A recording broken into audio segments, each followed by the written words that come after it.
네, 안녕하세요. 투자자 여러분. 시간의 자유와 경제적 자유를 함께 만들어갈 주식하는 전산쟁이 주식공무원입니다. 올레한 불금이에요.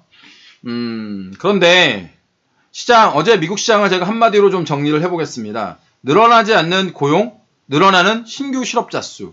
어제 미국의 신규 실업 청구 건수가 85만 3천 건으로 예상치인 72만 5천 건과 지난주에 발표되었던 71만 6천 건에 비해서 훨씬 더 증가하는 이런 모습을 보였습니다.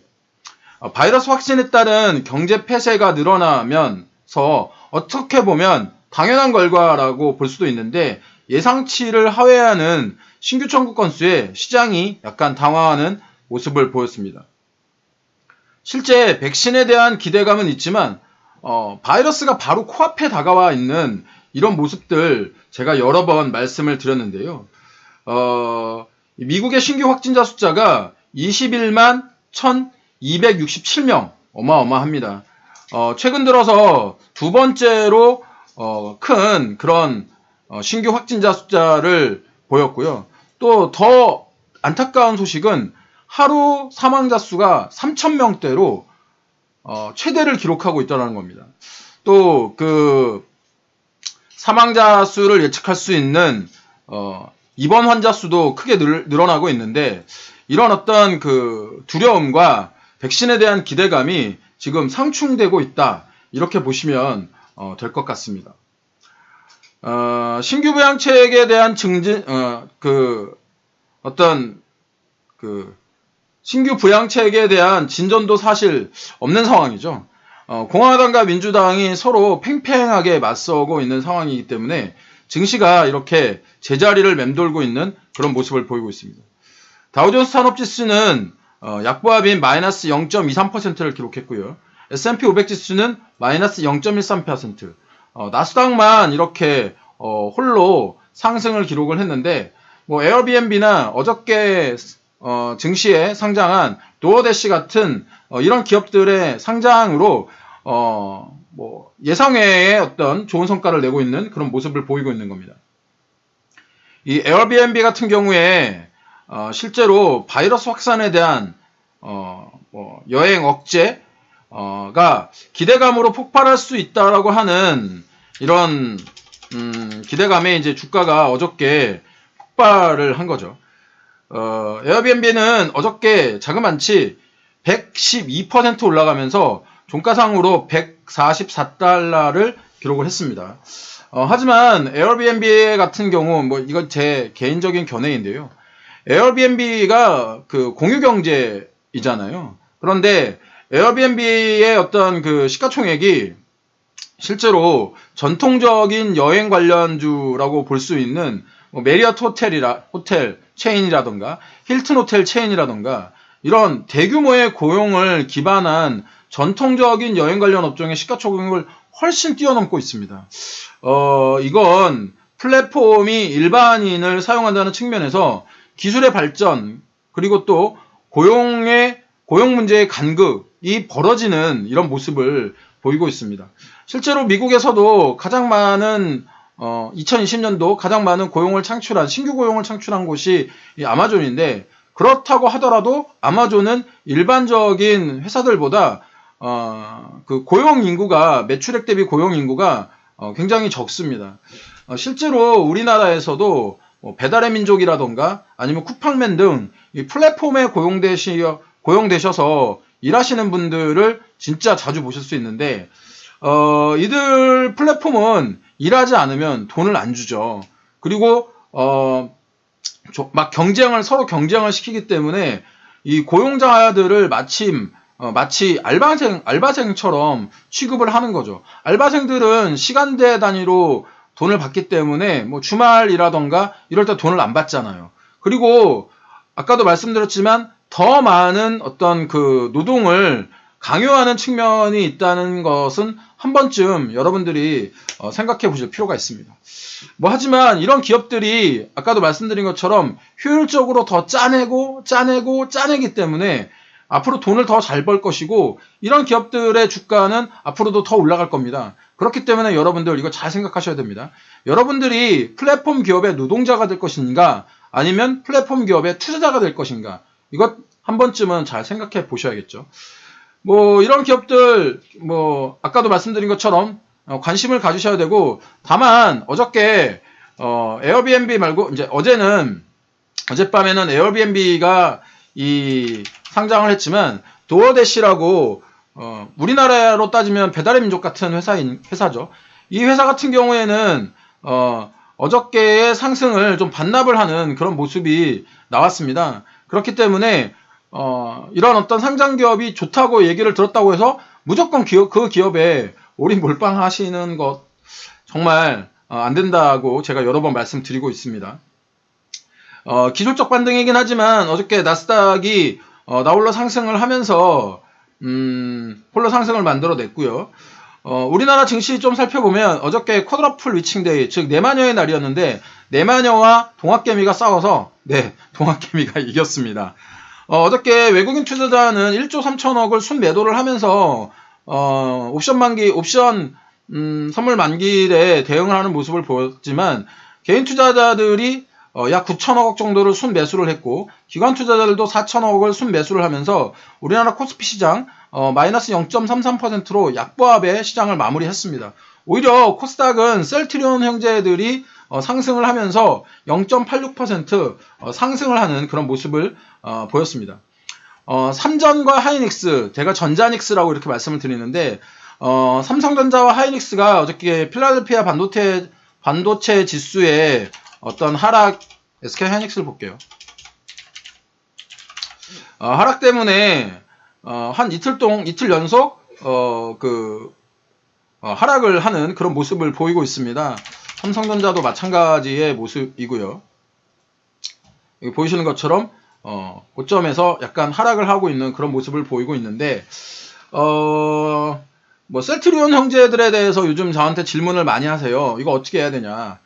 셀트리온 형제들은요, 기보유자들, 그러니까 지금 현재 아래에서 사서 보유를 하고 계신 분들은 저는 버틸 수 있는 수준이라고 생각을 합니다.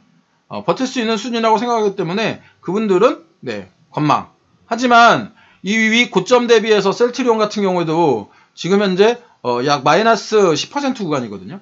그렇기 때문에 이분들은 지금 현재도 굉장히 힘든 단계일 거예요. 그런데 좀 10% 정도 떨어졌다고 추격 매수, 저는 그건 권하지 않습니다. 최근 변동성을 보시면 아시겠지만 신규 매수하신 분들은 고점 대비 마이너스 10% 견디기 힘든 롤링을 보이고 있습니다. 사실 잡주에서나 나올 수 있는 그런 변동성을 지금 셀트리온 형제들이 보이고 있는데, 그만큼 기대와 공포가 공존하고 있다는 것이고, 어느 정도 급등한 단계에 있어서는 선도 세력의 물량 넘김이 나올 수도 있는 상황이기 때문에 굉장히 주의하셔야 된다는 겁니다. 여러분들, 세력이라는 사람들이 가장 신경 쓰는 게 뭔지 아세요? 바로 내 물량을 어떻게 넘길 것인가 하는 겁니다. 다시 설명을 드리면, 평소에 이렇게 또 보시면 거래량이 별로 없잖아요. 거래량이 별로 없는 상태에서 올라가면 크게 문제가 되지 않아요. 하지만 이렇게 거래량이 터졌잖아요. 이렇게 거래량이 터졌는데 이 윗꼬리 음봉이 나오게 되죠. 그러면 이건 뭐냐면, 이 거래량 고점에서 대규모 물량을 선도 세력, 기존에 물량을 많이 가지고 있던 세력들이 개인 투자자들이나 기타 새로 들어온 세력들한테 물량을 던지는 겁니다. 던지는 거예요.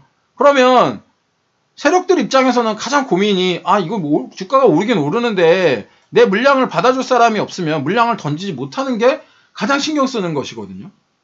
그래서 평상시에 거래가 거의 없는 종목이 뉴스를 내고 갭을 찍은 다음에 떨어지는 경우들이 있죠. 보통 어저께 그런 경우가 하나 나왔는데, 대창솔루션 같은 경우가 어저께 상대적인 대량 거래가 한번 나왔어요. 상대적인 대량 거래가 나왔고, 이 시가가 고가, 종가가 저가인 전형적인 물량 넘기기가 나왔죠. 이렇게 되면 어저께 이게 10%가량 상승한 구간에서 물량을 사신 분은 하루 만에 그냥 10%가 마이너스인 거예요. 하루 만에. 왜냐하면 물량을 넘겨야, 누군가는 받아야 물량을 넘기니까. 그러니까 좋은 뉴스를 고점에서의 대량 거래 같은 경우에는 주의하셔야 된다는 겁니다. 그래서 대량 물량이 나오면 피해층 음봉이 나오면서 여러분들 이제 물리는 경우들이 생기시는데, 이렇게 되게 되면 팔지 못하는 경우가 발생을 하면서 원치 않는 장기 투자로 가게 되는 겁니다. 종목의 세력들은 팔고 싶어도 거래량이 없어서 못 팔았는데 개인들이 물량을 다 받아주니까 얼마나 고마우시겠어요. 예, 다들 경험 있으시죠? 그래서 고점에서의 대량 거래는 물량 털기, 보통 이것을 손바뀜이라고 보통 표현하기도 하는데, 이 손바뀜이 물론 선도 세력이 바뀌면서 더 강한 세력이 들어오는 경우도 있습니다. 하지만 아까 고점에서의 물량 넘기기는 아까도 말씀드린 것보다 물량 털기보다는 물량 넘기기일 가능성이 훨씬 더 높으니까, 특히 초보 투자자분들 제발 플리즈 고점 추격 매수는 하지 마세요. 시장도 좋은데 굳이 혼자서 상대적 박탈감을 느끼실 필요 전혀 없습니다. 최근에 공개적으로 추천드렸던 에너지 관련주 뭔지 아시죠? 주식공무원 카톡방에 들어와 계시거나 아니면 주식공무원의 시황을 많이 보신 분들은 당연히 알고 계실 텐데, 이런 에너지 업종이 2020년 들어서 가장 많이 떨어졌다는 제가 힌트를 드렸지 않습니까? 그리고 제가 힌트를 드린 다음에 그 힌트에 맞춰서 저도 그 매매를 합니다.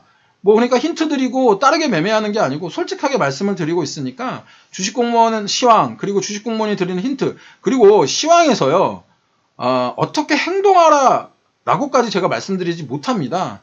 굉장히 많은 분들이 보고 있기 때문에 그 개입률이라는 것을 생각하면 모두 다 그 방향으로 움직이면 우리가 세력이 될 수 있다는 말씀 분명히 말씀드렸으니까, 제목만 보지 마시고요, 안에 있는 내용 잘 살펴보세요.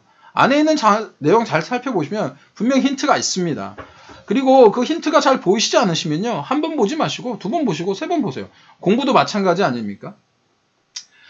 최근에 추천드렸던 종목이 충분한 매수 기회를 주었고 어제 상승을 했습니다. 제 생각에는 오늘도 상승할 것 같은데 그거는 제 기대입니다. 기대. 상승을 기대하기는 합니다. 이렇게 남들이 안 봐줄 때 함정 파고 기다리시는 매매를 하십시오. 괜히 저기 사냥감 저 공룡이 되게 맛있어 보여. 근데 공룡 이빨 날카롭잖아요. 발톱도 세고요. 근데 칼하고 창 들고 막 쫓아가가지고 공룡하고 싸워서 물론 사냥에 성공할 수도 있습니다. 하지만 그 날카로운 공룡의 발톱이나 이빨에 물려서 죽거나 다치거나 죽을 수도 있지 않습니까? 괜히 선조들이요, 수렵 채집 생활을 하다가 농경 유목 생활을 한 게 아닙니다. 좀 더 안전하고 합리적으로 효율적으로 발전을 하는 겁니다. 여러분의 주식 생활도 그렇게 급등주 쫓아다니는 매매 말고 함정 파고 기다리는 여유 있는 주라벨을 즐기시는 그런 매매가 되시길 바랍니다. 오늘 올레한 불금입니다. 여러분의 계좌도 붉게 물리셔서 주식도 올레하시길 바랍니다. 제 시황이 여러분들의 투자에 인사이트를 주길 바라면서 오늘 시황 마무리하도록 하겠습니다. 지속적으로 시황과 종목의 밸런스를 가지고 말씀드리도록 하겠습니다. 주식공무원 시황 보시고 도움이 되셨다면 추천, 구독, 좋아요, 알람 설정 부탁드리고요. 주식공무원이 운영하고 있는 멤버십도 가입 부탁드리겠습니다. 요즘 멤버십 가입이 굉장히 많이 늘고 있습니다. 이번 기회를 빌어서 멤버십 가입하신 분들 다시 한번 감사드립니다. 지금까지 투자자들의 경제적 자유와 시간의 자유를 함께 만들어갈 따박따박 수익률의 주식하는 전산쟁이 주식공무원이었습니다. 오늘도 화이팅 하시고요. 주식공무원과 함께 하시면 여러분들의 계좌 빨개지실 겁니다.